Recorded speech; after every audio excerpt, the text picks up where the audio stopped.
ब्रह्मांक मुकुटमणि परम ब्रह्म सद्य प्रस्फुटित कई परी आपणकर नेत्र जुगल शोभामान हे नीलाचलवासी आपणक पद जुगल शेषनागंक मस्तक उपरे विराजमान आपण सर्वदा जेपरी राधांक प्रेम रसरे रसाणित हो परमानंद अनुभव करुछंती सेहीपरि श्रीलक्ष्मींकर हृदय सरोवर सर्वदा आपणकर आनंद वर्धन करुछि।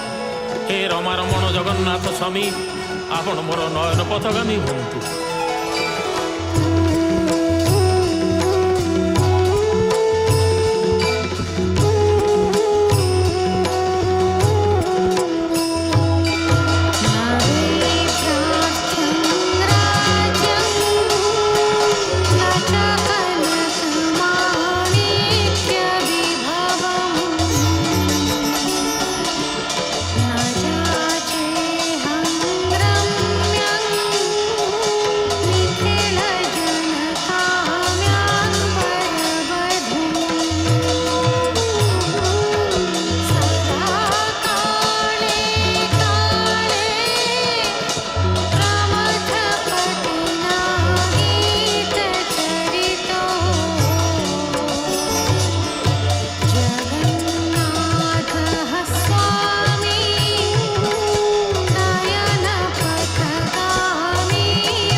अंतर्जामीनाथ मु आपणक निकटरे राज्यभिक्षा करूना किंबा स्वर्ण मणिमाणिक्य विभव कामना करूना सुंदरी पत्नी पाइबार अभिलाष मोर ना केवल एतिकी प्रार्थना करुची पशुपति शिवशंकर जो कृपामय गीत चरित गान करुछंती सेही भावग्राही जगन्नाथ स्वामी आपण मोर नयन पथगामी हुअन्तु।